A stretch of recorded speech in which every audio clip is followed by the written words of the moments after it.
Yo, what's going on? It is welcome to the signature series of the Art of the Finish Wrestling podcast. I am your host, the historian himself, Rels, and I'm joined again with my tag team partner.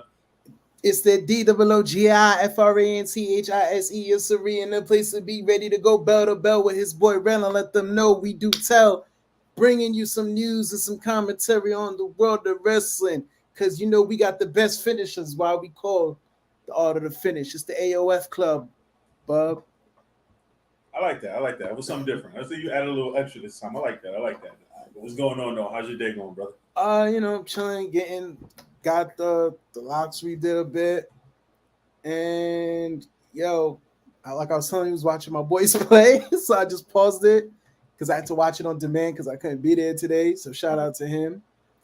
And other than that, just hyped up for this Mania coming soon.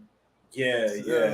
We're gonna definitely talk a little bit about it tonight, but if you want our in-depth opinions and our predictions for the Mania show, make sure you guys tune in Thursday night at 9 p.m. on the Evening Rush Network, Art of the Finish podcast. Myself, Franchise, and Nasor, the late night flight himself.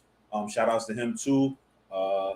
Sorry too, by the way, for the inconvenience this past Thursday of not being able to broadcast because I had a little bit of cable issues. Middle finger to Optimum, by the way, for that because they pissed me off. But it is what it is. We back here with more content. We back here. We are talking about the weekend review of professional wrestling this week. I guess we can start with Monday. Go a little bit of Raw. I ain't gonna front. Monday wasn't that hot. It was, but So I said, it ain't. Monday wasn't that hot. It was moments. The hot moments is the bloodline. The match. There was like two matches I liked. Two matches. Mm-hmm. Austin Theory versus Montez, and that's a good setup and build for both Montez and setting up for Austin for next weekend. But a match I was like, I didn't know I wanted to see this and I want to see more of it, but I'm starting to realize Chad Gable versus Ricochet. That's me. And I want to see more. To me right now, Chad Gable is literally the worst. If Seth Rollins is the star of Monday Night Raw, Chad Gable's that up and coming workhorse. So if Seth Rollins the main event workhorse, Chad Gable's the mid card workhorse. You understand, but I get it. Mm-hmm. Yeah, no, absolutely. Because would you consider him the gatekeeper right now? Who, Chad Gable? Yeah. Nah, Seth is still a gatekeeper. No, you know what? Seth is the gatekeeper before main event. Mm-hmm. Chad Gable is the one that's like, can you go? Are you worth? Because Chad Gable has been putting on bangers for the last 12 months.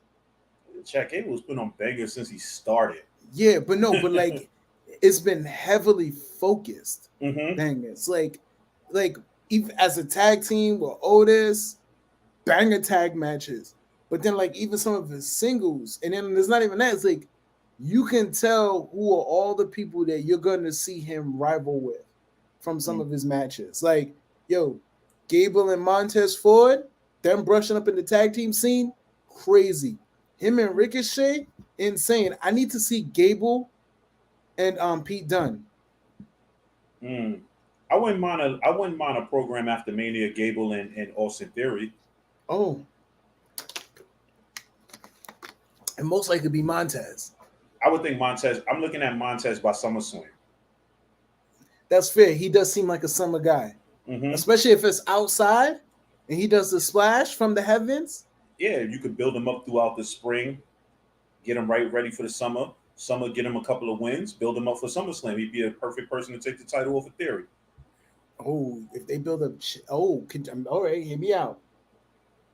Chad Gable, Montez Ford, and Austin Theory. I can see that. Nice triple threat, but you got to really start to take Gable serious though. He has to start winning and he has to have momentum on his side, because I'm not gonna want to buy into it where he wins like maybe a couple of matches and then he gets a pay-per-view match, he loses, and he's back down the card again. I would say around give it around Money in the Bank. Let me ask you a question. You think it would benefit Gable a fresh change of scenery if he got drafted to SmackDown? You think with enough time and build, you think he could be the one to dethrone Gunther for the Intercontinental title? Definitely if they not. build him right? Nah. It won't be him. But I will tell you this though. He's a tricky thing. I'm gonna tell you why. Gable needs, if he fights Gunther, I would say it would be to showcase Gable. It would be to put for Gable to get over, but not be put over. I get what you're saying. So like he'll be taking the chops, he'll take the beating, but he will be hitting Gunther with moves that Gunther's gonna be like, you know how Gunther get that weird days look where he's like, that's what it is. And the thing is, Gable can drop. He proven he can drop anybody with the suplex. Oh yeah, with that Chaos Theory finisher, he can hit anybody with it because he hit Braun with it. So now, if you really want to see him do it, put Gable in a match where he don't have to win, but he's gonna get the fans rallying behind him if he suplexes one person. There's two people he needs to suplex one time. Ooh. And people are gonna be like, "Oh, okay, let's see what fans are gonna jump on Gable's bandwagon like crazy." Brock Lesnar, which I knew Brock was one of your people. I knew it. But they're not. But they most likely not do it. But if they do, it'll be fantastic. But if you can't do it with Brock, who do you think my number 2 would be? Omos. Exactly, because that will be like everybody's gonna be like, oh. And then I know his finisher is the Echo Lock, but he needs another finisher. The Moonsault. Gable. No, Gable's finisher is that rolling German suplex, the Chaos Theory. Nah, that's not his finisher. Nah, it is. Nah, I'm serious. That's not his finisher. It was his finisher at one point. Yeah, it's not his finisher no more. That's just one of his signatures. That's his showcase move. That's a signature. Yeah. So he needs like something like. He needs an angle slam. Just take Kurt Angle's whole gimmick. I don't see what the problem is at this point. Like have Angle come back, teach him the angle slam, let him mentor him for a couple months, and then just give him Kurt Angle's moveset. I do like that. Unless if you want to make take the straps down too before he does it. If you want to give him a suplex, right?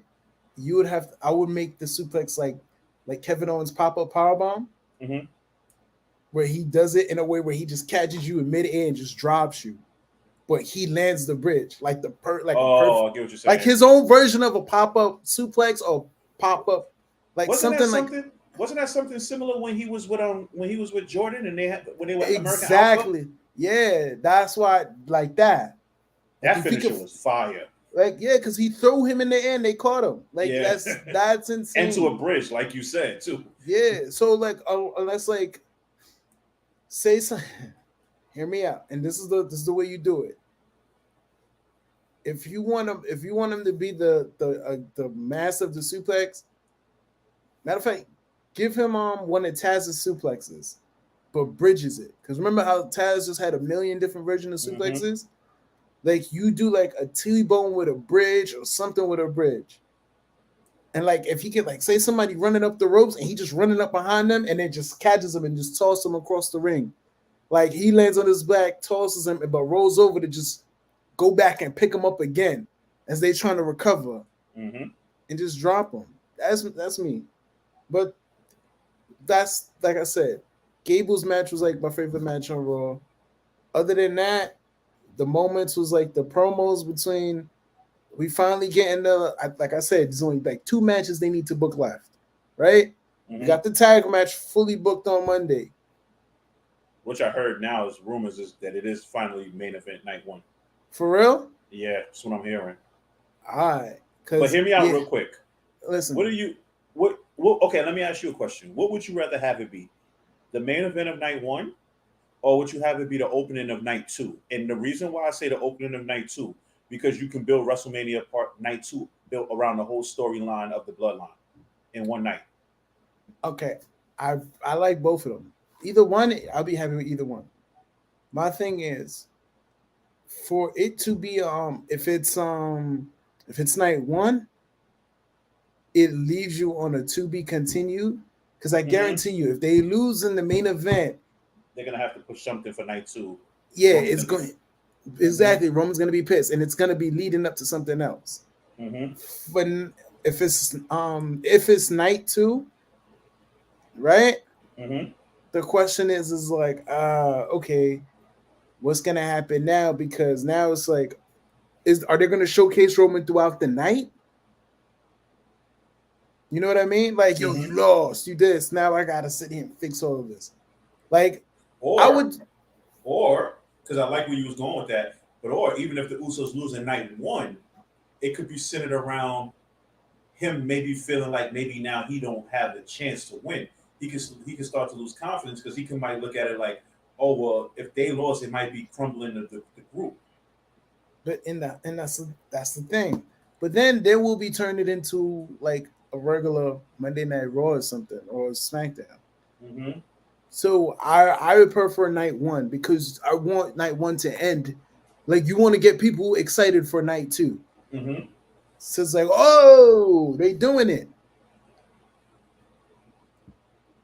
Now, my thing is, low key in my heart, I think the Usos are still going to be remaining champion. Okay. So I guess we can talk about that, right? We can kind of jump a little. There was something that really seemed off about this Kevin Owens and Sami Zayn KO show on Friday. I can't quite put my finger on it, but it seemed like KO was a bit jealous or felt some type of way that Sami didn't want to come out together as opposed to wanting their own separate entrances. Yo, we gotta see, yo. You know what? Let's put a pin in this until Thursday with no sword. Plot twist, right? Yeah, cause what if the story, like, you know what? I don't want to say nothing. You're just gonna wait. I'm gonna say, yeah, I want to wait this out. Okay. How'd you feel? Okay, so you want to jump into AEW? Yeah, we can jump into AEW. Oh, wait. Before we jump into that, go ahead. Let's finish off with Monday. So my take for Monday, right, between Cody and Roman, it almost seems to me like Roman is trying every mind trick on Cody, and it ain't working. And when Cody spits back at him, you can almost see the confidence leaving Roman's face. When he said, once you have no belts, Jay's gonna leave you. Roman's face was like, and he's like, Jimmy's gonna leave you. And then Roman had this look on his face like the reality could set in, like he could be a guy like Cody said, a chief with no tribe, a Roman with no reins. And he's like, then Solo's gonna leave you. And then it's like, once Solo leaves you, then Heyman becomes just an advocate again.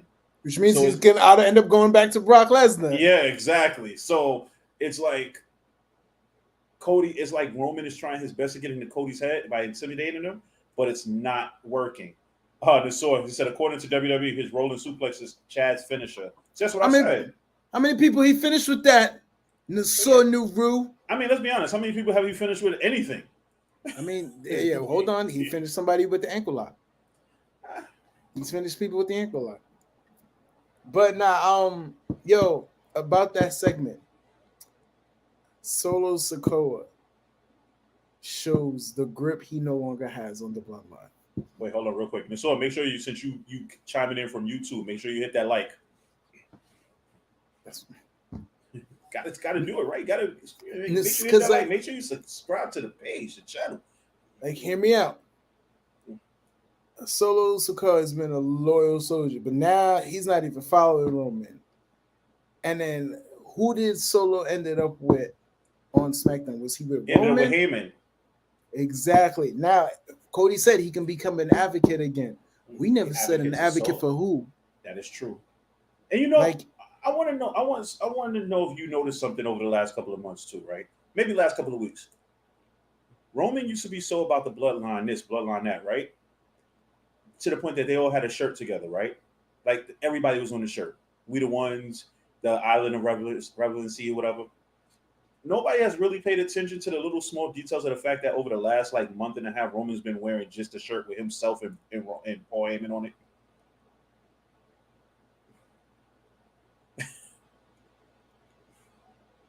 Yo, the devil's in the details, man. Yeah, exactly. And the Usos has only been wearing the We the Ones, and it's always been my brother this, my brother that. Like even the little thing of yo, I hate having to feel like it was all my, like I the whole thing that the whole little thing in the details in the backstage thing. I love you to Jay. Jay doesn't say it back, but gives him this look as if he remembers when Roman used to say it before, or or if it was shout outs to what podcast was I listening to that they brought this up and I was like, oh, it makes perfect sense. Uh, uh Going in Raw, where they said Roman said, yeah, you have. It's a very good wrestling podcast. I listen to it all the time.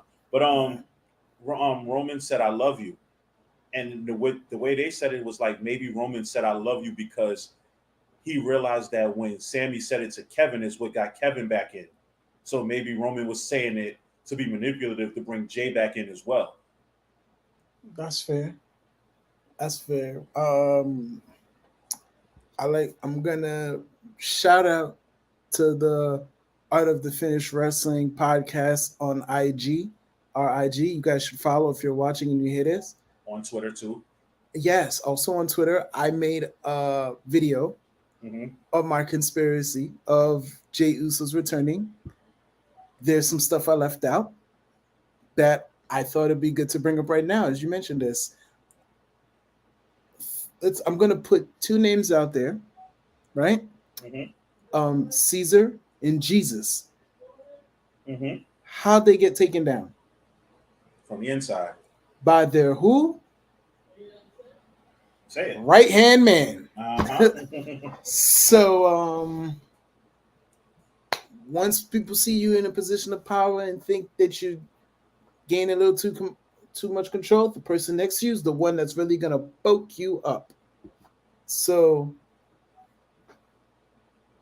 Jay is plotting and planning, man. I'm telling you. He never said he came back for Roman. All his promos, it says he came back for Jimmy. I mean, don't be surprised too. Listen to what Jimmy said to Roman too on Raw. Before he didn't said he blamed Sammy for it. I hate having to sit here and take the blame for my brother being here like it's my fault when I didn't do nothing. And then for that one little moment, Roman looked up like, and then he goes, "I'll never forgive Sammy." And Roman put his head back down like, oh, like a sigh of relief. Yo, and then I get it. And don't be Sammy's the red herring. Yeah, and one more time, and one more thing too.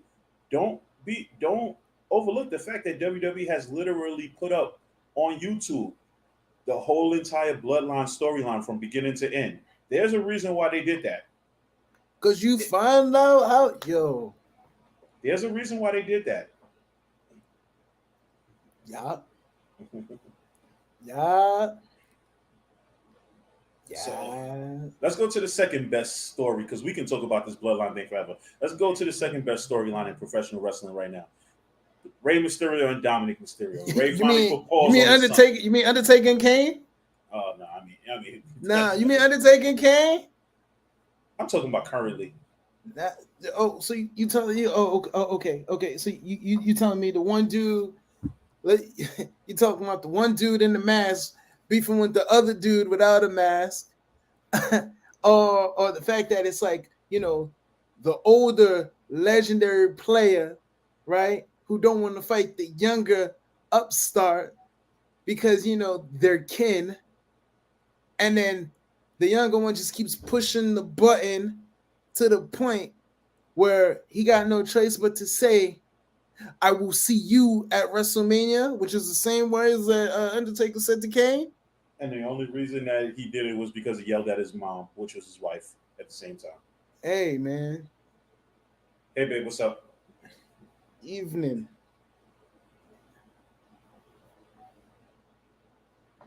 I'm all for it.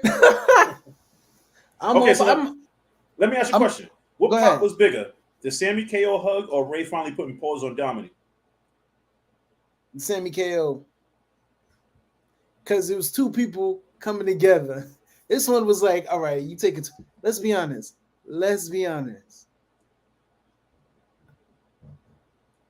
Y'all would have been, he should have been popped them a long time ago. I agree. He should have been popped them a long time ago. Like, this is one of those moments where I truly wish Eddie Guerrero was still alive, because imagine how he could have played into the storyline. Yo, I'm not gonna lie to you. If I don't see not one chocolate in that match coming across Dom, I don't believe it. I won't believe it. So, but we both agree that Ray has to lose that match, right? Possibly. Yeah. I mean, to build quote unquote new stars, Ray has to lose that match. I don't know, man. I don't know. Dominic is coming into his own, though. He is. I will give him respect character-wise. I'm still not fond of his matches yet. Me neither. There's no way he should have beat Johnny Gargano clean. But facts. Yeah, they're going to see the sword. No Stephen Larson's podcast going in Raw. Yep, I listen to that podcast like every day. Another match I'm actually hyped about: Edge versus Finn Balor. I'm gonna be honest with you. I could really care less about that match. Don't do that. I'm be totally honest with you, bro. I could really care less about that match. I really don't care. No, why? I'm okay. So, let's go back. Let's go back 12 months, right? Let's go back to WrestleMania last year, right? Yeah. Cody debuts. Edge is a heel. Edge gets Damian Priest on his group, right? He beats AJ at WrestleMania, right? Where does Judgment Day be if Cody never got hurt? Because the only reason why Edge got kicked out the group was because Cody got hurt and they needed another babyface, so they threw Edge back into the slot. Where does Judgment Day be? Where does Edge be right now with Judgment Day if Cody never got hurt? I'm gonna answer that. Give me a second. So you're right. I think the Usos should turn on Roman, whether Jimmy or JBK or Sammy. I agree. And also, in my opinion, but I agree. It should come down to. Well, let's save that for Thursday, because I have a theory of how the ending of that main event should go. But we'll save that for Thursday. I personally think it would just be another Brood type situation. And then, I like honestly, when Edge was in charge of Judgment Day, even though it was a short amount of time, I didn't like any of it. The moment Finn Balor took over, I actually got more into it. Because I was like, okay, cool. For me, I wanted to see a faction of young talent not being led by an old dude. I want to see young talent be like, yo, we're going to do what we want and take over to do what we want and take over. I like it. Because no, go ahead. Because I like this Finn Balor is Prince Devitt Bullet Club that I like, and I love it. Even like some of his silliness. Damian Priest, we're not getting Damian Priest like the Archer infamy. We're getting Punishment Martinez. I honestly, from what I read, rumor wise, he's supposed to be fighting Bad Bunny at Backlash in Puerto Rico. I'm with it. Which would be huge for both of them. See, if I had the money, oh man, I gotta build up some sort of new. You know what's crazy, bro? You know what's crazy? Because I would go to Puerto Rico for that. You know what's crazy? If Vince was in charge, it'll probably be Rey Mysterio versus Edge leading Judgment Day at WrestleMania this year. That will be why. I know. I agree. But yo, but this is why I'm liking. This is why I'm kind of glad like Finn took over and stuff like that, because I'm not gonna lie to you, like yo, Rhea was quiet, but she was still standing out. But this Rhea with Finn, where she's being more like all charismatic, she's but yet still like the enforcer of the group. And I love it because now, but this is what I like, because now they're figuring themselves out to build something different. Like even what you call it, like when the Shield. Remember when the Shield first started? They were all just silent assassins. But then after a while, each of them started developing little nitpicks of personalities. They weren't being led by some old dude. It was them figuring themselves out while rocking around. Like that's what I like with Judgment Day. Like, yo, you know who badly I wanted to see a faction, because I'm like, oh my god, they would have just took over the E with just crazy flame personality. The Miz, Dolph Ziggler, John Morrison, and Zack Ryder. And you know why that would have worked? I'm gonna tell you exactly why that would have worked, because they're all best friends in real life. All the personalities would have blended together. Exactly, and each of them have like, yo, Miz been in movies, John Morrison has been in movies, Zack Ryder's a YouTube sensation at the time. He was a YouTube sensation. No, he started it all. Yeah, and Dolph Ziggler's a stand-up comedian. Yo, bro, Dolph Ziggler, all the personalities would have worked out perfectly. Exactly. Dolph Ziggler came to my job to watch a stand-up show. The day I started, Dolph Ziggler showed up. Nice. And then, so when he's in New York, and if there's a stand-up show like at my job or a comedian, there's a comedian there, I think, coming through for this week that starts on WrestleMania weekend. And then, like, so the moment they're hitting New York, he's in there. I know Ziggler's going to be in there. Who he bring with him? I don't know. I met Ziggler's ex. I don't like her, but he seems like a cool dude. He is. Down to earth. He's chill. He's focused. But other than that, yo, I like that, because back to for Judgment Day, I like the fact that it's just 4 young cats getting to pull their personality out without being under somebody else's thumb. With Triple H letting them just kind of like find their way. Yeah, because like, yo, when Edge was in charge, who did all the talking? Edge did. And now when he left, who did all the talking? They had to figure it out. They all did, but that's the thing. They all talked. They will all take turns talking, and then you bring it down.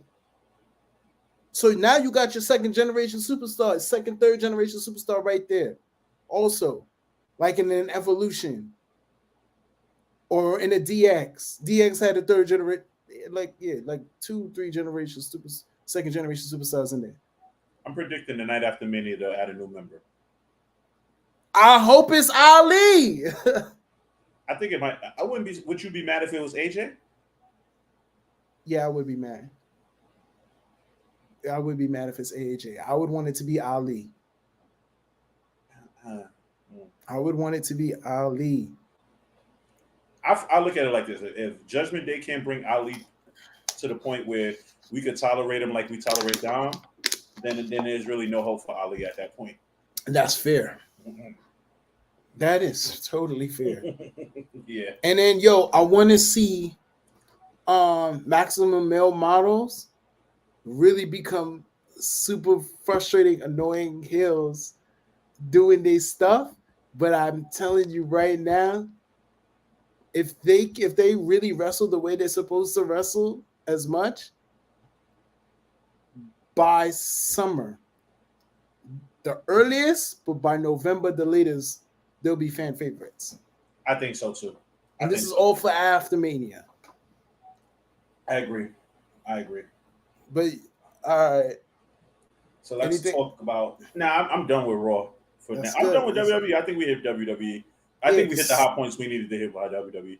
So let's get into AEW. Okay, so my takes from AEW this week. I'm not even gonna just say my takes like in terms of matches or whatever. Yeah. My takes. I got 2 important takes from AEW this week. Well, 3 if we count the CM Punk thing, but we'll talk about that after. Yes. My first important take from AEW this week is they're really starting to commit themselves with storylines. And it took a long time for it to make sense, but I'm glad that they're starting to finally put stuff together where it's a storyline perspective. Even mentioning the second takeaway, the Vikingo Omega match, which was an absolute masterpiece of a match. I don't care what nobody says, but even in terms of storyline, they still managed to put a storyline perspective behind the match. It had nothing to do with Vikingo, obviously, but the star is Omega, and they managed to. Although it was a match that had nothing to do with the actual storyline itself, the ending actually tied into the storyline from the beginning, and we're starting to see a little bit of bit of sneakiness from Don Callis. Oh So, yeah, Don what, Callis is what, being shady. what did you think of the match? What did you think of All right, because outside of the match and outside of the storyline, Dynamite really had nothing else to offer. all right. But go ahead. What did you think? Okay. All right. First, let me ask you a question. What's up? You play video games? Of course. All right. You ever played like Street Fighter Alpha or any of the Street Fighters? Mm-hmm. Okay. So you know when you got that button masher person who always button mashes to hit a bunch of big moves at every move? Oh yeah. That's Viking. Yes. And then Kenny Omega's the dude who knows how to play the game, but keeps getting hit with big moves. Mm-hmm. So then when he has to, he'll fight small, but then hit you with something out the blue. Mm-hmm. That's how I describe that match. Like, it looked like this dude was trying to hit everything he can on Kenny, and Kenny was in defense. And yes. Kenny would just come back and hit him with something, and he's like, yo, you still that down?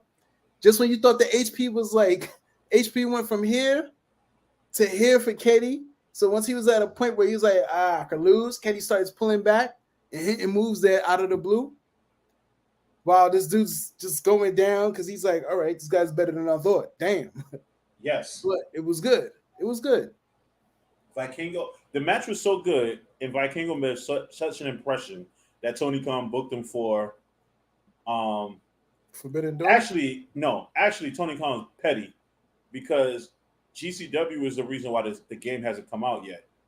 And GCW has a match with Vikingo and Commander coming up, I think, in the end of April, I think somewhere in the middle of April. Tony Khan went and booked that match for next Friday's Supercard of Honor. Oh, that's petty. That's petty. That is petty.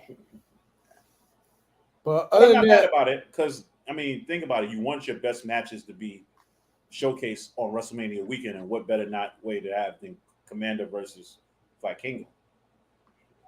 Other than that, storyline wise, this Bucks and Combat Club by referee. I'm curious to see. I'm actually curious about it because if my corrections is correct, this is my guessing. I want to see if we're on the same page with this one. Wait, let me say it. Oh, Stadium Stampede. I was thinking more Blood and Guts. You know what? Hear me out. I think we both right. You ready? Mm-hmm. Blood and Guts for TV, Stadium Stampede for the pay-per-view. Because we got time. Yeah. But then, okay, so now my question to you is, if it's the Bucks Omega, no, the funny thing is, I honestly don't think it's going to be Omega and the Bucks. I think it's going to be Hangman and the Bucks. So I take that back. But I was going to say, let's just say if it is Omega, Hangman, and the Bucks, who is BCC's fourth member? Daniel Bryan. But do you really think he comes back and joins them, though? Daniel Bryan. I don't think so. I think he comes. I'm putting this out on a limb. Go ahead. Double or Nothing. Moxley versus Danielson.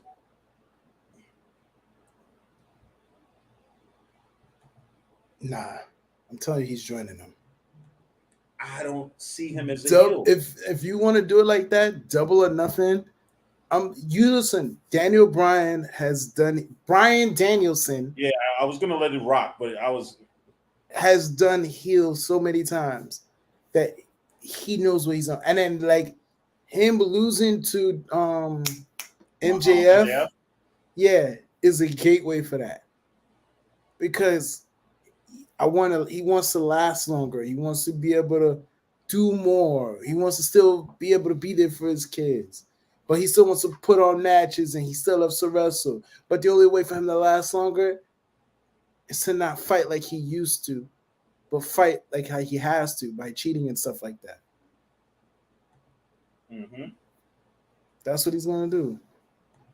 So you're firmly attacked that Danielson will join BCC. Yes. He's firmly be with them this time.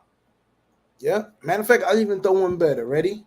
Mm-hmm. I wouldn't be surprised if Don Callis does join the That's where Combat I was Club. going with. That's why I was saying we's on the same page. And here what we're gonna get again. Ready? Mm-hmm. Danielson Omega 2. Let me ask you a question. Where does Takeshita fit in all of this? Takeshita? They beat him up? No, remember Don Callis has been recruiting him.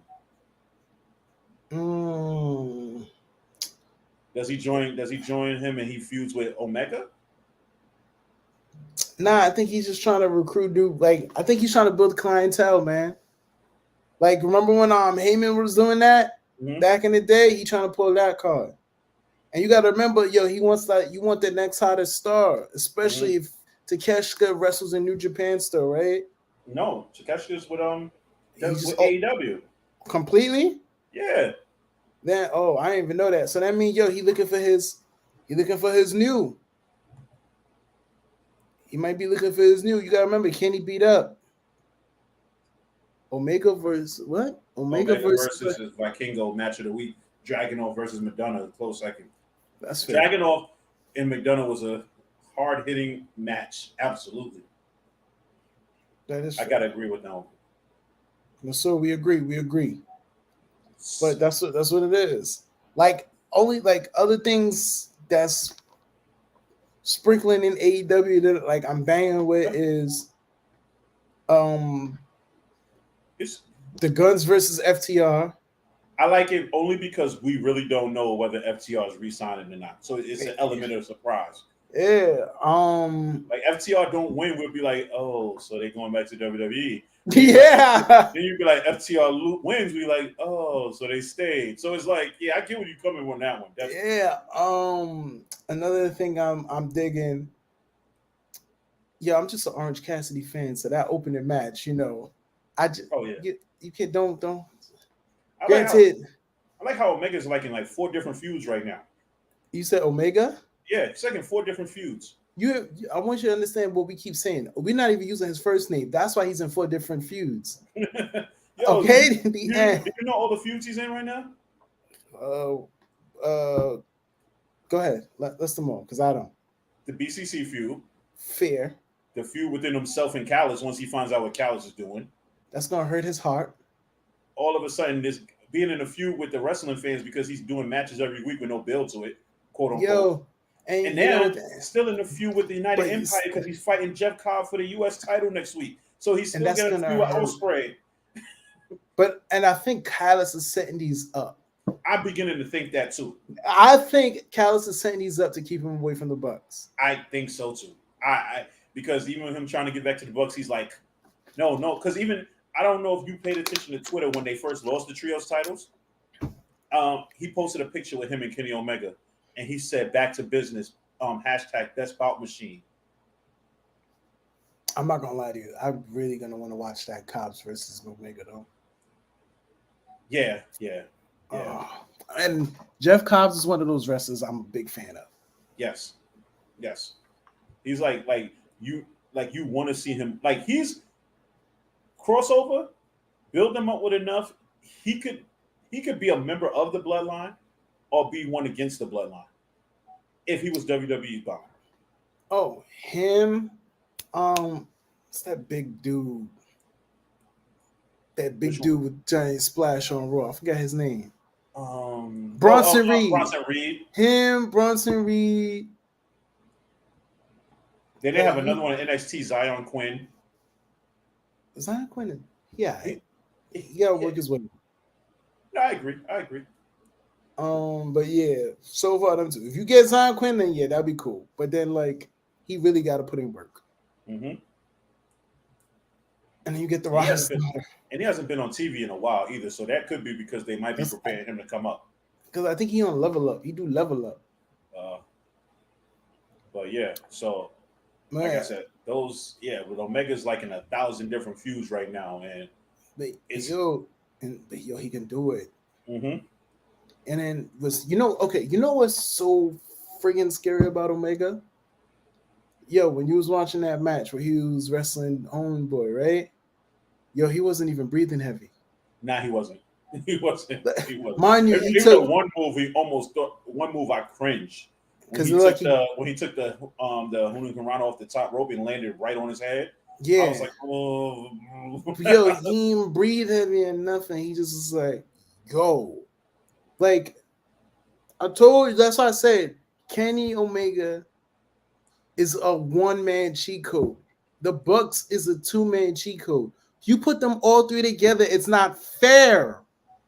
That's why they had to pull out Kenny and put Hangman in for this feud. It's not fair. So let me ask you a question. If they're like the walking cheat codes, what does that make House of Black that actually beat them? Lucky. Okay, so booking that to me doesn't make sense. Not Daniel Bryan. House of Black beats the Elite, but then Brody King can't beat Daniel Garcia, which now in retrospect makes sense considering who he's fighting. Another storyline. Daniel Garcia is conflicted with this whole sports entertainer pro wrestling thing again. Yeah, I don't really care about that. I'm gonna be honest with you. but you see what I mean, right? Lucky. Lucky, because they had to literally kill them or try to kill them to beat them. Yeah. And still use a woman. A woman had to take a knee to the face for them to win. Hold on. Mm-hmm. Oh, so my partner's gone. Got to hold the fort down till he gets back. So let's talk about. Matter of fact, let's get into some Twitter things. Let's talk about this whole CM Punk situation first. So CM Punk went on IG this week and discussed. Oh, you're back. I'm back. So I was gonna get into the next topic, which is this whole CM Punk situation. Got on IG. Oh, we got to talk about it. Got on IG this week, and pretty much said he put his health in jeopardy again because he wasn't supposed to come back. Never watched the Rocky movie, which he's been getting clowned all week for that. Once they found that out, lost to Moxley to only win the belt back from Moxley. Called Jericho a stooge and a liar. Called Dave Meltzer a liar. Has legit heat with Moxley. Apparently has legit heat with everybody. I don't know. And then he starts trolling IG because then he did this thing with Shawn Michaels, and I don't know. Like, is he having fun on the internet or is he suffering from CTE right now? Like, I don't know. Like, what is your opinion on it? Is he coming back to AEW? Is this all a part of a work? You know what? I don't even know. I think he's just enjoying the fact that he's polarizing. And then I think for some reason, I think he's also just trying to separate himself from AEW too. So if that's he doesn't want back. Yeah, I don't think he wants back. Because hear me out. But hear me out. At some point you gotta realize, why are you doing all this? Why do you really have to put that all up on the internet? Why? Because you bashed your boss. You've bashed people you're supposed to work with. You bash people who literally like let's be honest. You come back, right? Who won't work with you? Who you can trust to work with you now? I'll be honest with you. The only two people that seem like they have no problem working with him is FTR. And that's the thing. And you can't. How many matches you gonna do with FTR? No. How many matches you gonna do with FTR and y'all got to fight somebody else? That's not you're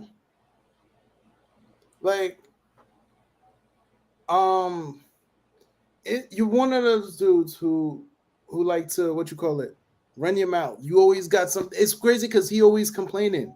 He's always complaining. You're never happy where you at. You had issues, and I guarantee you he had issues in Ring of Honor. But you complained in WWE. So you left WWE. and everybody rode for you when you left WWE, right? Then you come to AEW. People rode for you. Mind you came into AEW and you rode coattails. That's exactly what he did. He rode coattails. I don't care what you say. He ain't help build no new star or nothing. He rode coattails. Right? You get paid super amount of money. And then like you win the title. It was like twice. You win the title twice within the span of 2 months. And it wasn't even 3 times within the span of and every time you won the title, you got hurt. You either got hurt or some issue. And then like you went and instead of addressing your issues in private, you did it at in a public. Yeah. And then you shit on the company that you work for, that's paying you, that brought you back, treated you like the best thing ever, right next to the guy who worked hard to bring you back. Like, yo, you crazy right now? And then on top of that, he didn't even fire you. Yeah. What he did was he just suspended you, but you still need to go heal up because you got hurt again in the match you just won the title in. And then on top of that, he just said, I better. So he was still paying you while you were on like healing. And then it's like, and then realistically speaking, it's like you're right on the cusp of coming back and you do this. Yo, the crazy thing is, even Kenny said, yo, maybe we should just talk it out. Yeah, I did read that. And what's funny is that this all started because he literally said, if you have a problem with me, come to my locker room and talk to me. Which what they did. And then from hearsay, he say, she say, as soon as it went in, fists were thrown, people got bit, dogs got hurt. Like, you literally invited this to happen. And when it did happen, it got physically violent. And that's the thing. And then it's like, yo, and then you complain. And it's just like, my thing is, yo, you're never happy. You can't be happy. Like CM Punk reminds me of one of those people who don't need social media. Because it seems like whenever he hears something about him that he doesn't like, he goes and then it's not even a small thing. It becomes a gigantic rant. Yo, but my thing is, okay, so like I'll even do one better, right? When you do what up, Tank? Yo, Tank, what up? When you do the what you call it? The Hangman promo, right? Mm-hmm. Yo, you hear it? I'm like, all right, cool. I didn't even know he was talking about what he was talking about. It wasn't a thing to me. To me, it was just a dope promo. Then all of a sudden, now CM Punk turns it into something else. Oh, the whole Hangman thing, right? Yeah, and then let me ask you a question. In this media scramble, yo, Colt Cabana was nowhere to be found, but yeah, you're talking about him as soon as you sat down. Yo, and then you brought up the man's mom and personal life. Like, why? Like, why? And then this is the dude who will go on a tangent like, yo, WWE fired me on my honeymoon, on my wedding day. I'm like, yo, because you invite that type of stuff. Mm-hmm.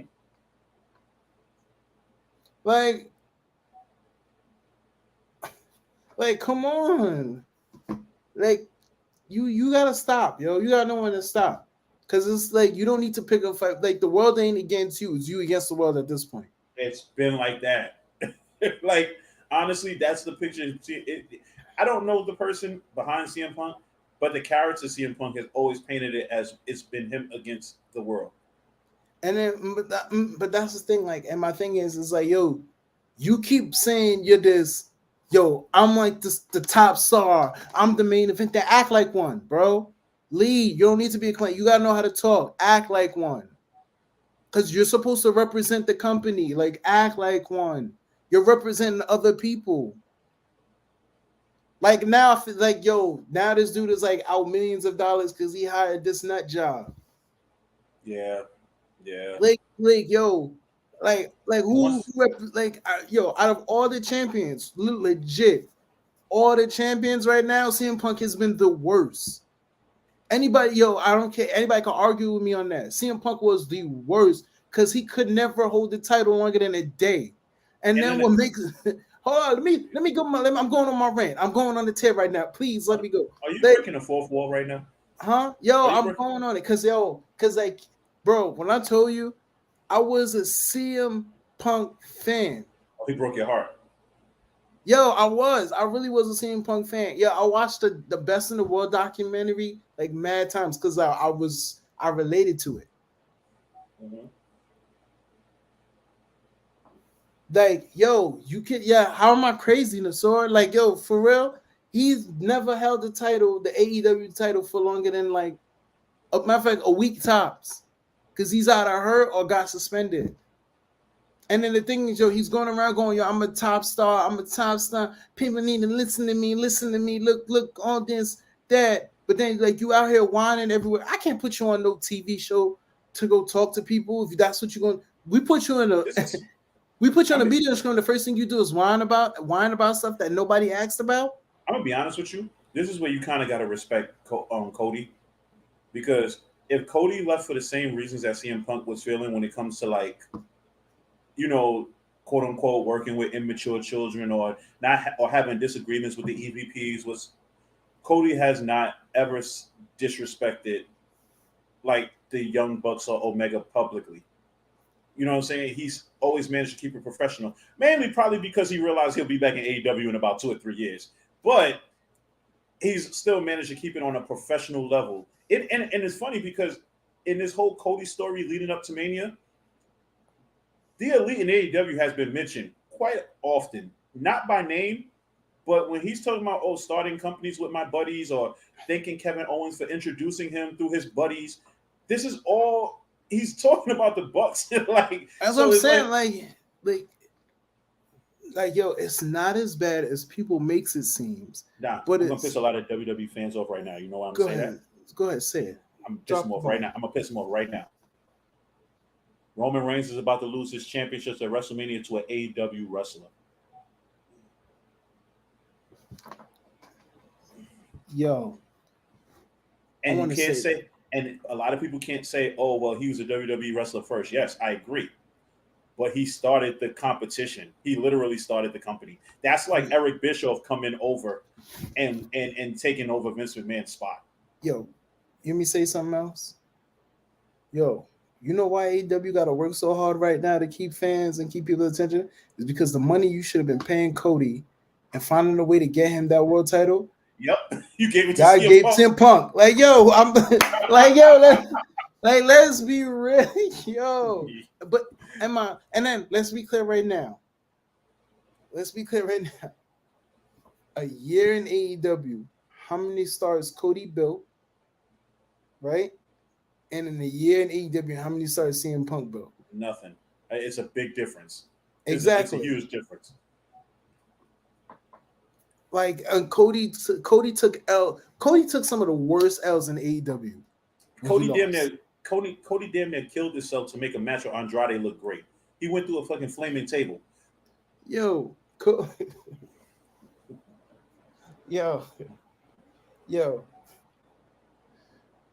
As an AEW fan, I'm gonna say I'm sorry, Cody, because I was one of those people who was like, yo, this guy needs to go. I'm sorry, Cody. This is probably why I sing your song every time you come to the ring now. So I'm sorry, Cody.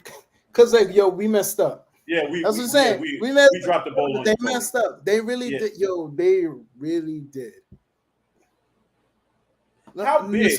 Nasor, wait, think about this. Nasor, what link you need? How big would it be that if the BCC had a bunch of group members, right, and the Elite was outnumbered? How big would it be for Cody to come back and save them?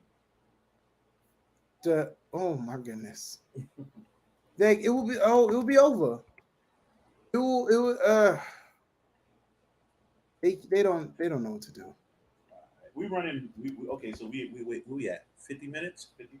All right, so let's talk about the last two topics. I'm gonna read them now because I'm gonna read the Matt Cardona one first before I read the last one, because I know the last one is really gonna touch your soul.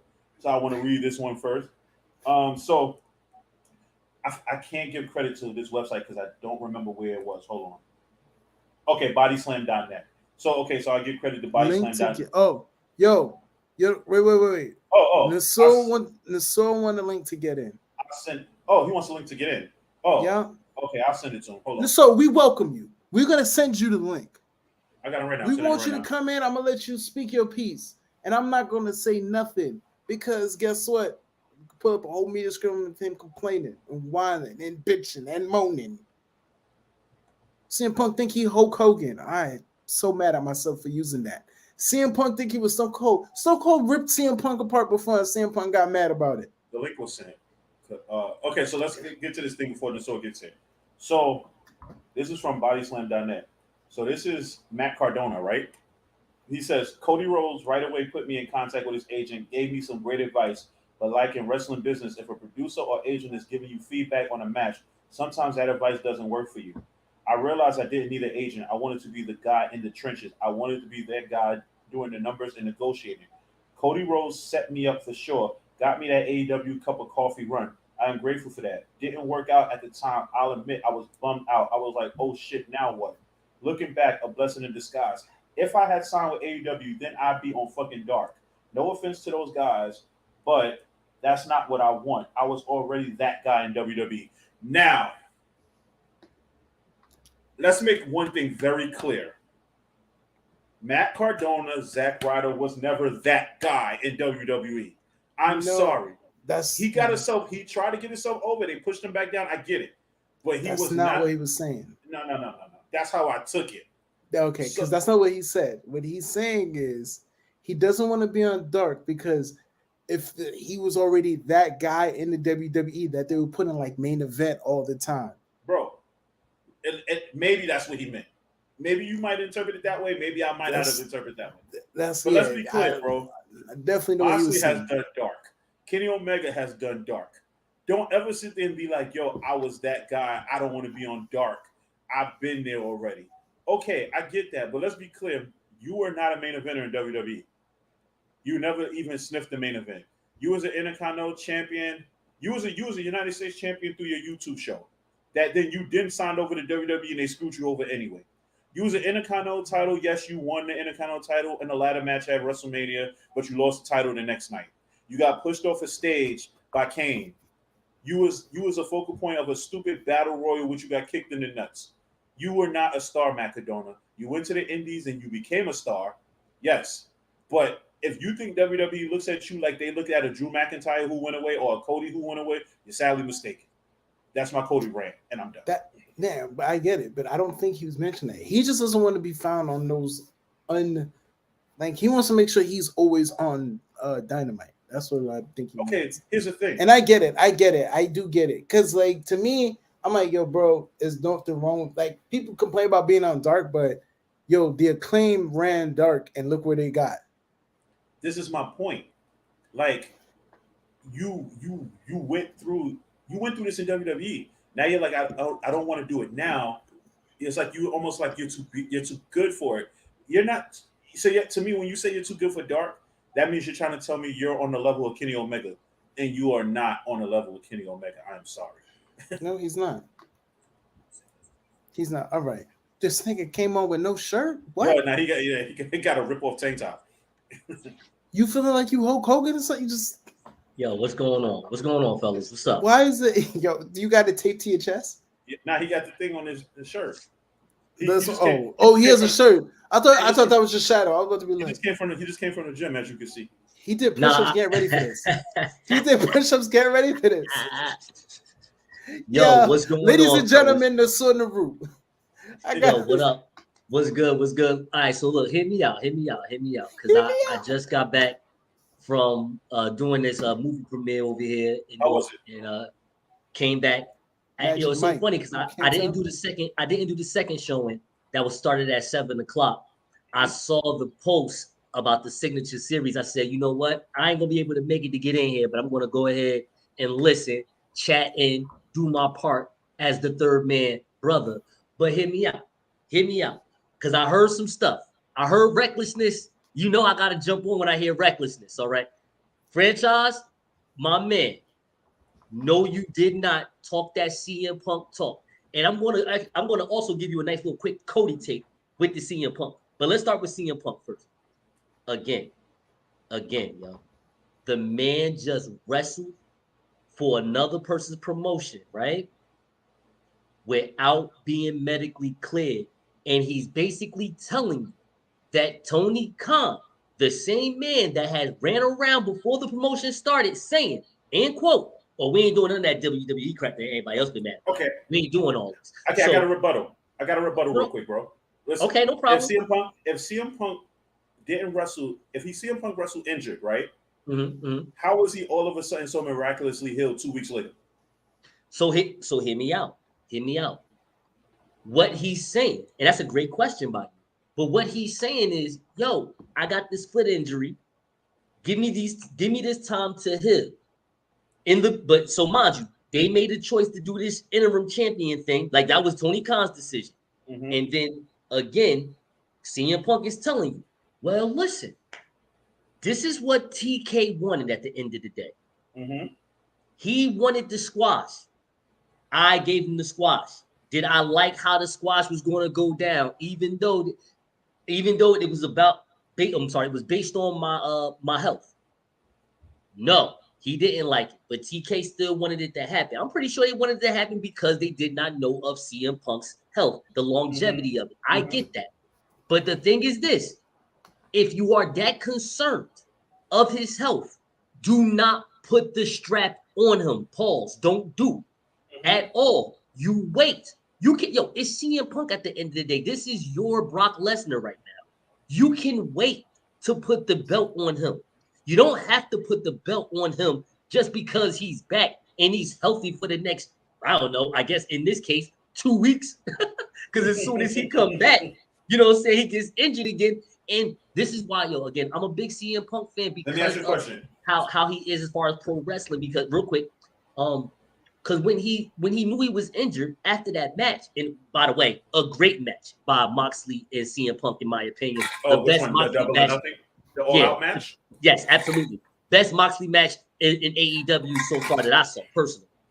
And, he knew he was injured after the match, and he going to do the great bomb. I'm going to make sure you remember my name. I'm going to be out for 9 months. Okay, so let me ask you a question now, a rebuttal to that. Yes, sir. I get where you're coming with that, right? I get that part, and I love your CM Punk stance. But do you really think that was the most professional thing to do? And as a two-part question. One, do you think it was a professional thing to do? And do you think that him saying that he was going to try to find a way to get himself fired and end up back in WWE? Okay, so great question. I want to answer them respectfully, and then you're gonna have to let me do my long-winded thing and talk. Okay. So first question with the answer, no, it was not professional. However, I'm going to say this: when people, and I'm gonna say this racially, just to let you know how I'm coming for real. When white Americans say to me, "Oh, you don't think what Colin Kaepernick did was disrespectful?" I say, yes, God, yes, it was disrespectful. But guess what he did it for? Do you know why he did it? You know why he did it? Then shut up. You know what I'm saying? It's the same thing here. No, it wasn't professional. But at the same time, this could have been a work. This could have been a way to get CM Punk versus Kenny Omega with a story that you can sink your teeth into. So, so with that being said, then how did it play different this time around with this rant this time around? So basically, and now I'm gonna be honest with you. This only makes sense if Punk comes back with Don Callis. So, fact. Think about that. First of all, no, that's funny. That's funny. But at the same time, let's be honest. CM Punk doesn't need a mouthpiece. Pause. He didn't either, but he had Paul Heyman at one point, and it worked out. But now that is because WWE has a lot of top guys. And CM Punk can easily get lost in the shuffle. Because whenever Daniel Bryan get hot, he can be the man. Whenever The Miz get hot, he can be the man. You got the Shield in there. All three of them was the man. Chris Jericho was there. He's the man. Kevin Owens, John Cena, and then of course Brock Lesnar. And The Undertaker. There's too many people in that shuffle where CM Punk falls below, which gets me to Cody Rhodes. I really want to stay on CM Punk because franchise. That whole little You sound like the AEW locker room that knows they're not as good as CM Punk, so they want to get him out of here. And they'll say whatever it takes to make sure he's not around. Because at the end of the day, we're talking about pro wrestling. Hold on. Talk about pro wrestling, which is a me sport. At the end of the day, if I can get CM Punk out of this locker room, that means Ricky Starks can move a step up. Daniel Garcia can move a step up. Jon Moxley can stay at the top. Because Jon Moxley, in my opinion, is AEW's well-paid transitional champion. All right? He is there to chill for 3 or 4 months with the belt until you put it on someone that we may like an MJF or a CM Punk. Think about it. Think about it. I mean, it's already happening right in front of your faces. Yo, you on fire tonight for the 10 minutes you've been on this show. No, and I get it. But CM Punk literally went and just bitched about people who weren't complaining about him. Hold on, I don't like that. No. I understand what you're saying, but remember why he did it. Because they sat here and said he was trying to get old boy Colt Cabana fired. The Elite threw a rumor out there and gave it to the dirt sheets and said that this man CM Punk is out here trying to get rebuttal to that. What's up? I read something on Twitter today that Dax Harwood actually said that he knows who leaked out all that information and it's not who we think it is.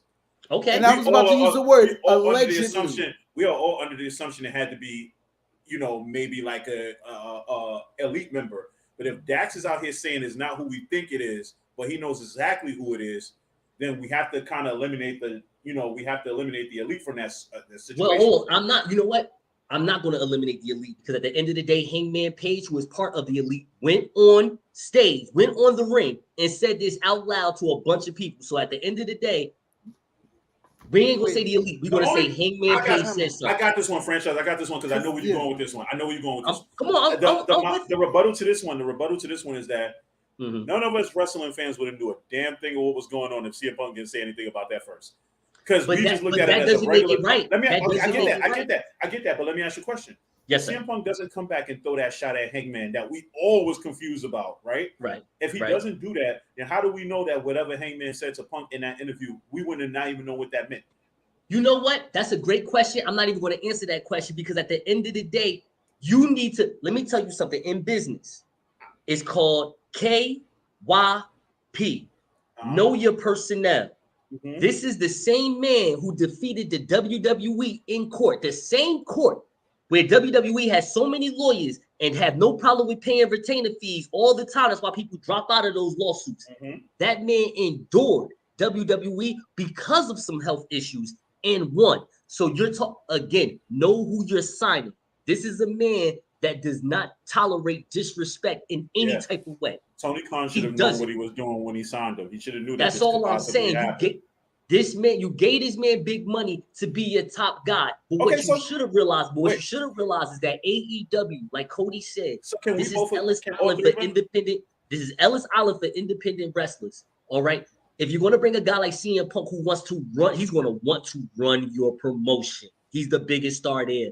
You should have took a step back and realized, like, yo, you know what? Maybe CM Punk being here right now isn't the best option.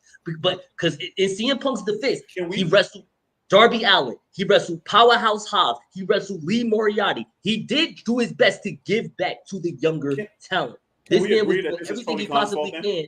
Go ahead. Can we just all agree it was Tony Khan's fault then? Because when all of this started happening, he should just nipped it in the bud. I'm cool with that. Yeah, I agree. If I'm not going to lie to you. At the beginning, when it first started getting crazy, and put his foot down and was like, yo, I am the boss. Because at the end of the day, this don't run without me. That's right. All of this probably could have been avoided. I know Tony Khan right now is not the greatest of boss. He will be. Because, again, as a wrestling fan. It's going to take time, bro. As a wrestling fan, I love AEW. There's nothing wrong with AEW. AEW is dope. Honestly, they just had a great show this past Wednesday. Are you kidding me? We keep forgetting it's only been out 4 years. 3 years. And it's been really good. Really good. Yo, I want to just say this one thing about Cody, a franchise. You can say whatever you want. Here's the thing about Cody that I think people need to realize. Like when y'all both said as AEW fans, we're sorry, Cody. And I want y'all, I need a lot of people to start writing these apologies and give it to my man Cody for real. Because here's the thing that makes Cody amazing. First of all, speak your piece, King. I want people to know when he said he doesn't. Give him the music. Give him the music. No, he giving you some. You want to give me some music? Give me some music, man. Give me some music. Speak your piece, King. Speak your piece, King. I got you. I'm taking my lapel off. I'm going right here. I'm ready. Do it like this though. Do it like this. Muscle up for Cody. Go ahead, brother. There you go. Let me tell you something. I knew Cody was going to the WWE the moment he said, I will never fight for this AEW championship. I already knew then. I said, oh, nah, he going back. It's no conversation. This is nothing but a trial run. You want to know more? How I know he was going to the WWE in the first place? He was the only professional wrestler, pro wrestler, to have his own show, Rose to the Top, and The Big Show. That is some WWE Miz shit, okay? Cody is a sports entertainer. Yes, he is. Now, here goes the realest. I want to tell you the real thing for real. Remember Cody's last promo in AEW, that long-winded, weird-ass promo? He started saying, yeah, the Young Bucks, you don't let somebody kick out of this move, and Ricky Starks, when you get hit with this move, you lay down. It was a whole bunch of stuff that's going on. But the one thing that didn't make any sense. It made sense. And this is how I know it made sense for me, even though it took me like 5 times to watch it to realize it. When he talked about CM Punk, because he has respect. This is a politician. He didn't want to burn any bridges, but he wanted to speak his piece. Mm-hmm. He said to the AEW fans that, oh, your boy CM Punk, he may smoke the pipe bomb, but I am the pipe bomb. And that is the thing that CM Punk has lost out with Matt Cardona and Cody. Cody actually went to the independents, became the biggest star in the independents. And Matt Cardona, let's be honest, he's the indie god right now. That's why he's about to come back to the WWE. He got his wife over there. You know what I'm saying? It's going to be him next. Here's the thing. Cody Rhodes showed AEW what professional wrestling was all about from a legacy standpoint. I think he has some of the best professional wrestling matches in AEW as far as on a professional in-ring concern. I mean, we know Kenny Omega, as far as the in-ring offense, can be a little better. Mm-hmm. But I think the matches with Cody Rhodes versus Aleister Black. Malachi Black. Cody Rhodes versus Andrade. Cody Rhodes versus Sammy Guevara. Are you kidding me? Cody Rhodes versus Darby Allin. He's had classics over there. And now he's taking the biggest babyface promo in wrestling right now. The biggest babyface promo. He's taking it to the WWE, a place that has no babyfaces. He knew what he was doing from like at least day 20. What's up? I like the way that ended. It was like perfect timing, right? All right. So now that you're here, let's ask you some questions. And I want you to be honest as fuck. All right. Yes, I'm sure. Continue. With Cody Rhodes and CM Punk. Listen, I get it. You're standing. Listen. Wow. Now, like, that was great improv. That was real quick. Yo, we do this all the time. That's why you gotta like, we gotta. It's gonna skits all summer. We work on this. We work on this all the time. This ain't about nothing, bro. We work on this. We might be the new greatest. We might be the new 3-man band. There you go. Yo. Okay. CM Punk and Cody Rhodes, right? I'm Drew McIntyre. I'll be Jinder. You Heath Slater. I got kids. Fuck your kids. I'm sorry. Anyway, who do you think? Who you think built more stars? I do got the hair for it though. I ain't gonna lie to you. But listen, who you think built more stars? Cody or Punk in AEW? Because like the purpose of a top guy is to build stars. Right. Who you think did it? Who was the better top guy in that? Who built more stars in their AEW run? Who built more stars? I mean, when wrestling. Well, you gotta. Well, hold on. I'm not gonna lie to you. I am gonna say Cody, but it's because he's been there for 3 years versus CM Punk's 1 year. Okay, matter of fact, here, I'll do this like this. Ready? Okay. All right. I'll give Lee you Moriarty. Lee Moriarty. Yes. CM Punk never built him. Lee Moriarty did better wrestling Moxley than he did CM Punk. That's subjective. That's a subjective statement. I can't. Are you asking me which one was better? Which was the better match? No. Okay. Okay. What did Lee Moriarty gain wrestling CM Punk? Right? And what did Lee Moriarty gain wrestling Jon Moxley? Well, if you're going to say it like that, I think Lee Moriarty still gained some type of confidence, at least in the back with Tony Khan and the executives, because he's still there. He's still a marquee talent on that roster. So it doesn't matter whether. I got the answer. I got the perfect answer for that. Lee Moriarty Lee Moriarty earned more money on the independents. Take that resume to any independent place and say, "Yeah, I wrestled CM Punk and I wrestled Jon Moxley." There you go. You paid me before I got there. So it's one of those type of things, franchise. It's like that's what's supposed to happen at AEW. To be honest, that's supposed to happen at every wrestling promotion. You know what I'm saying? When you have a legend, these two legends, and then they fight someone that's like CM Punk going to NXT fighting Carmelo Hayes. It's like, yeah, man. Oh man, this is great. This is a top guy versus the future. I want to see what this look like. Carmelo should go over there. But that's just my opinion. Listen, I get it. Listen, man. You know what it is? I just want people in 2023 to not be and I say this respectfully, franchise, because I'm not saying you.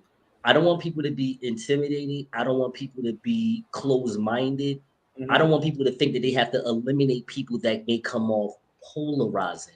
I've been watching a lot of Dax Harwood on his FTR. I know where you was going with that. I knew you. I had a funny feeling you was going there. And no. I'm just saying. Hold on. And a lot of things about Dax Harwood. I never knew this about him, but he's talking about how in the AEW locker room that he's not always well liked because he fights for. He does a lot of politics. He basically tells you that without using the P word. Mm-hmm. And you got to realize at the end of the day, I'm not in this business. They are. They're the ones that's being snubbed in for my money and my eyes. You know what I'm saying? And honestly, Dax Harwood, Cash Wheeler, those are some of the best workers in the world. So when they politic, I don't get too mad because it's probably going to be for the better of the match. They're really good at what they do. You know what I'm saying? Like the fact that they have to deal with two green souls, great souls, by the way, in the guns. To say whether we're going to be in AEW or not, I ain't going to lie to you. It's a smack in the face. Because if they fought the Young Bucks, at least in the last 6 months, they would have signed that AEW contract. We would have heard about them staying in AEW for the next 4 years. Now you got FTR running around saying, "Come, you know what's about to happen." Whenever wrestlers tell you they made a decision to protect themselves and their family, you know where they're going. Vince McMahon got him. So just get ready. Just get ready for it. I don't hate the politicking or none of that. My thing is like, there's a time and place for certain things. Especially if you know you representing something. Like, right now, if I was to go outside in the order, like, if I'm sitting with you and I'm in a late night flight, sure, I'm representing you at this moment, right? You will finally get some women. Continue. Don't do that. Don't do that. Okay. Shoot. Look, you are still in a baby carriage, all right? You're still in a baby seat when you pick your girl up, all right? So don't do that. Now, did his mic cut off? Your mic cut off. I'll be honest with you, Giving y'all two go back and forth, I feel like the manager trying to keep the tag team together. That's exactly what it is. We good. We homies. We good. But we do this. Sounds like I'm keeping y'all together, and everybody thinks we're about to break up, and then at the last second we just fix it all together and just beat the shit out of the next tag team. That's the idea. Stop. That's the idea. We're coming for another, podcast. Listen, we're doing this. No, Hey, yo, chill. You I didn't. on your own with that one. No, You on your own with that No, one. you don't have to listen, man. I'm screen record that. I'm gonna do that on purpose now. See, now you started the my drama. check started to finish didn't come yet, so I could like, you know what I'm saying, so I could feel like a mercenary. I'm sorry, yo, don't do that. Yo, can I Don't do say? that. Can I Not say? yet. I'm gonna give a date. Not yet. We can't let that cat out the bag yet. What are you doing? Don't do that. Don't do that. Chill. I may put that actually in a wrestling ring. All right, you don't know. Like I may have to face the face of their revolution. You know what I'm saying? Just to like, That's I may okay. listen. I got the other guy. I'm just saying, like, you know that they have shady tactics. You seen what happened? I got the other guy. Don't worry. Exactly. You know what I'm saying? Like, come on. Like No. now I'm over here squatting 315 because somebody else squatting 315. I gotta let him know just because he's a few inches taller doesn't mean he can't get this rolling suplex. Listen. Don't worry, bro. On this bet, you don't have to bet on black. You don't have to bet on black. I got it. Tag hit. I got it. Now, yo, let's get. We have. Nah, bro, we love those guys. That came from, bro. I just want you to know that. Historian. I don't know where that came from. All right. I love them. Those are the people. We're gonna get to the main event of this, because we winding down now. So this one I know is gonna particularly get franchise going. And it was funny because I didn't look for this on purpose. It fell into my lap today. WWE Hall of Famer, one half of one of the greatest WrestleMania 3 matches, along Macho Man, Ricky Steamboat. Shout outs to the Wrestling Binge podcast for this transcript. So, WWE Hall of Famer Ricky Steamboat came out and said that Bray Wyatt has a lot of ideas, but Bo Dallas is probably a better wrestler. Listen, Bray Wyatt was always with a ton of ideas. Ideas just came boom, boom, boom. He was always thinking. His younger brother, Bo Dallas, was, I think, probably a better worker, but Bray had beat him 10 times with his character work. So this now ties into what I've been saying all along, and Ricky Steamboat says the same thing. Take away the presentation, and what is Bray Wyatt? I would like to say this, and it has been well documented from Bray Wyatt himself that Bo Dallas is the better wrestler of the two. I don't care about that. So I agree. Exactly. But come on, see. Exactly. Go ahead, bro. Hit him in the head, bro. Go ahead. He don't listen. Matter of fact, you know what? Because he don't listen. I'm gonna put music for myself this time. That's right. Let's go. So you tell me I'm the heel of this group? You told me I'm the best. This what happens. This what happens when you put a Gen Z person on your show, bro. I got this. Right? Oh my God. Sorry. Generation OLW. I've been saying this since the beginning of time. Bray Wyatt comes out, great mystique, great character work. Man is great. We love it. When he comes out, he's awesome. 25 minutes of an entrance. Probably even longer if it's a WrestleMania entrance. But he steps in the ring, and this is all you hear when he steps in the ring.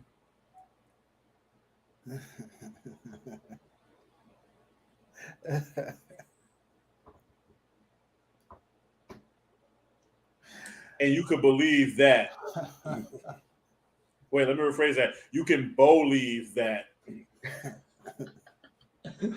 Wait, while we're quiet in the end, you just hear Michael Cole, Sister Abigail. Everybody got all these. All right, guys. Rel, you are 100% correct, and I thank you because you are a real fan, a real person that watches all of this when it comes to professional wrestling. And I'm just happy to know someone like yourself that is willing to say, because the IWC, this is where the IWC messes up sometimes. Oh no, we're not going to watch the WWE. You fire Bray Wyatt. You ain't crap. And this over here, like, are you? I've already admitted that I've been let down by Bray Wyatt. I'm not paying this man to do that. I'm not paying him to wrestle once every 3 months. The man only wrestled one time since his return, and that was a corny-ass rave party match with LA Knight. First of all, Bray Wyatt ruined Bobby Lashley's WrestleMania. Got this man wrestling in an Andre the Giant Memorial Battle Royal now. Hit me the music. I will do this. I'll hit the music and I will agree. I feel like Hulk Hogan was in Bray Wyatt ear when that hit the music. So all right, give me a second. Yo, you stupid. I caught that. Hold on. Wait, what? Say that again. He felt like Hulk Hogan was in Bray Wyatt's ear, but we're not going to talk about that. You let That's them know. You say these words right here, Bray. Here you go, sir. Brother. I want to be the first to admit that I am sadly disappointed in Bray Wyatt. You see, I have high hopes for you, high dreams. I seen big things for you, but now I can't see nothing. I got on glasses and I can't see nothing. I took them off and I still can't see nothing. I'm going blind, man. That's because of you. And now another person who deserves the world because he's put on bangers this year. He showcases talent. That's Bobby Lashley. Is missing out on a big moment in WrestleMania because of you. I don't like that. I don't appreciate that. The Almighty should be fighting in LA at WrestleMania and you got him in a battle royal with a bunch of other people. No, he's no simpleton. He is the Almighty. What shall we do? We can't fuck with you, Bray. I'm sorry. I'm sorry. I was one of the people. I followed the buzzes. Okay? I tuned in to the Fun House. And now I'm sorry, but the channel must switch and I have to tune out. I get it. But I'm sorry. So pretty much what you're saying is howdy. The end.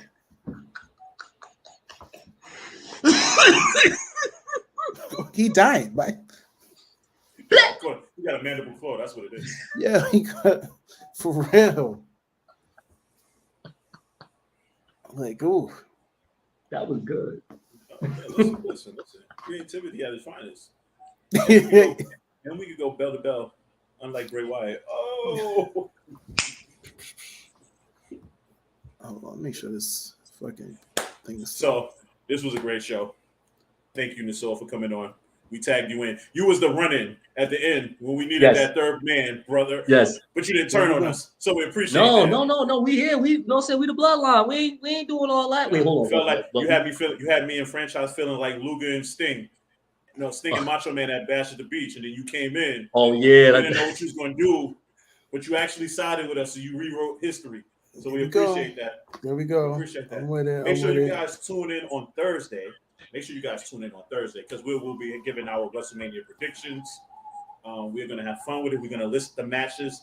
We're gonna list each match down by line. We're gonna do night 1, and then we're gonna go to break. And we're gonna do night 2, so that way we'll figure it out. I'll have all the matches listed, so we'll be good to go. We don't really know which matches are actually night 1 and 2. But we're just gonna go. That is what's killing me right now. I need to know what's night 1 and what's night 2. Yeah, they're not gonna do that. We ain't gonna figure that out until But what I'm gonna do is that I'm gonna write the matches down, and what I'm gonna do is I'm gonna interpret what I think might be night 1 and what might be night 2, and we'll work from there. All right. Who do you think Bobby Lashley's opponent going to be on WrestleMania? Because I heard that they're going to do an open challenge for Bobby Lashley. Probably might be okay. It's either gonna be 2 people. It's either gonna be LA Knight or Randy Orton. Or Matt Riddle. I don't know. I don't know why I did that. Could be.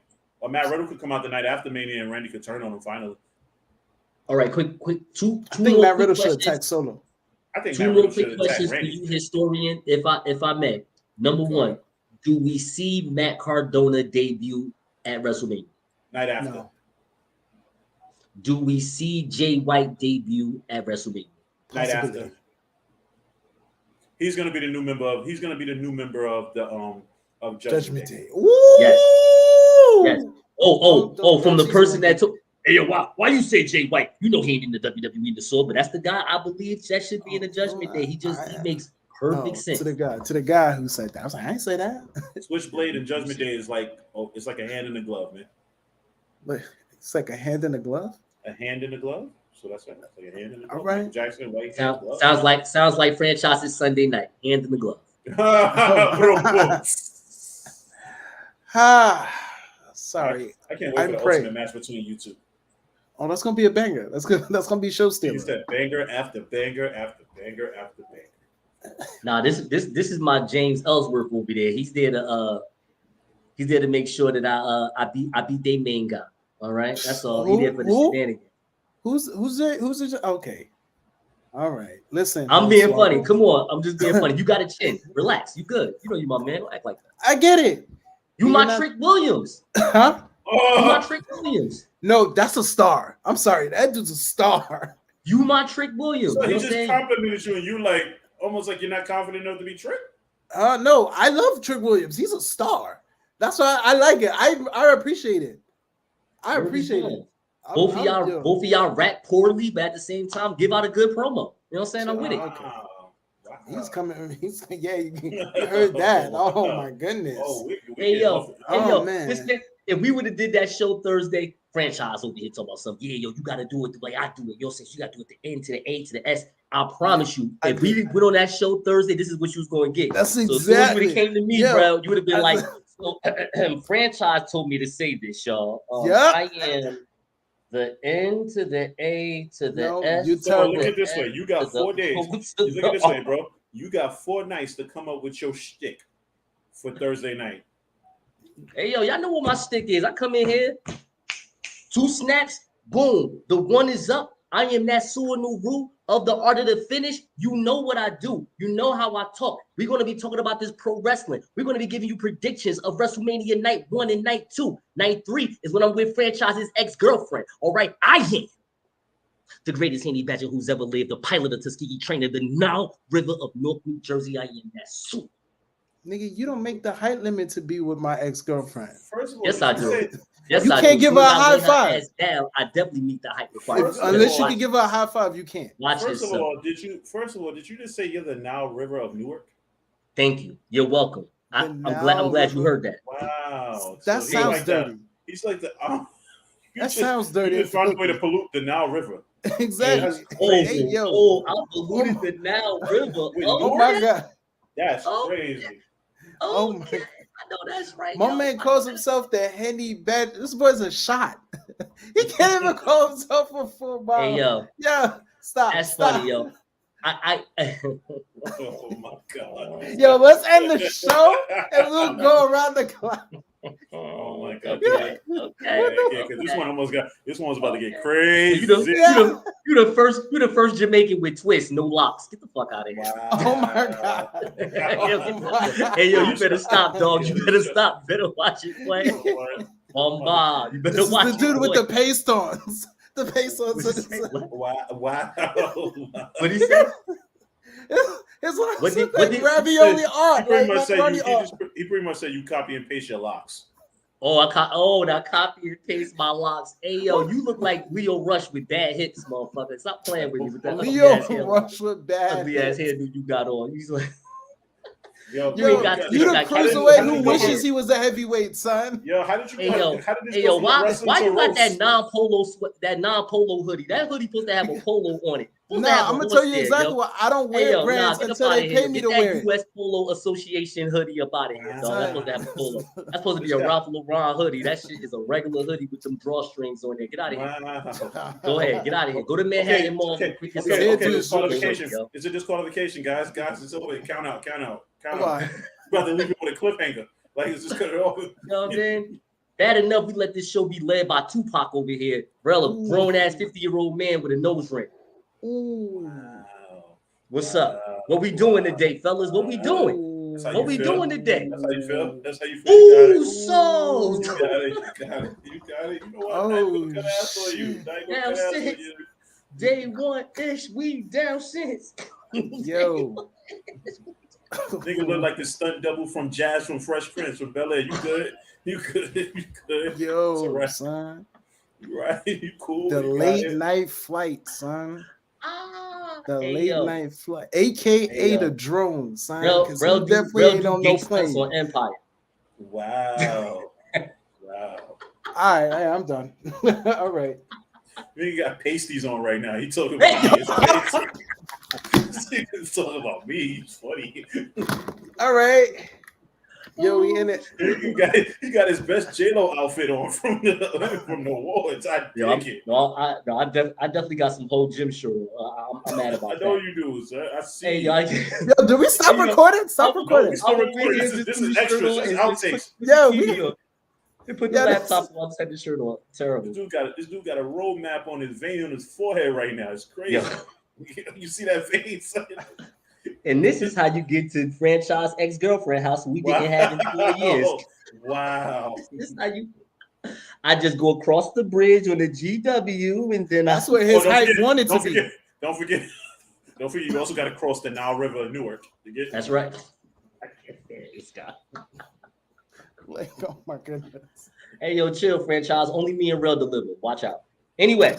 Wow. Wow. You know, on that note, because that was the most exciting last 5 minutes of a show ever.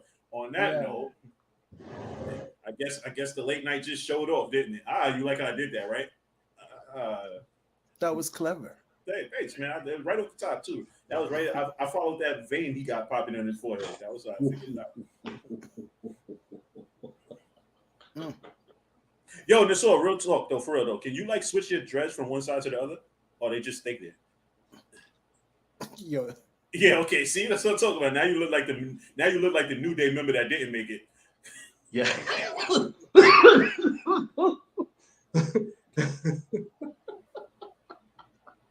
I was chilling. I just want to say, I was chilling. You brought me in. I was chilling. Yeah, I'm not chilling. No Fee Kingston. I got you. No Fee Kingston. No Fee Kingston. No. Now River Kingston. There you go. Now River Kingston. That's funny, yo. Your new wrestling name is Now Newark. There you go. Hey, yo, that'd be hot, yo. Now Newark. You know what I'm saying? That does make sense, though. It does. Now Newark. I like it. Now Newark versus Sir. Let me think about it. Yo, we have one of the. Oh, we gotta go because this guy's letting out. This guy's letting out spoilers. And then I can win with a rolling German suplex, and then, but before that happens, I can get my teddy bear jersey to do the entrance, and then when I walk around the ring, I can look at his co-workers. Yo, but figure this out. And I can say that one of them. I can look at every single one of them. I'm gonna be like, yo, look at your man that's in this ring right now. Yo, take a good look at it. His finishing move is called the River to Newark. There you go.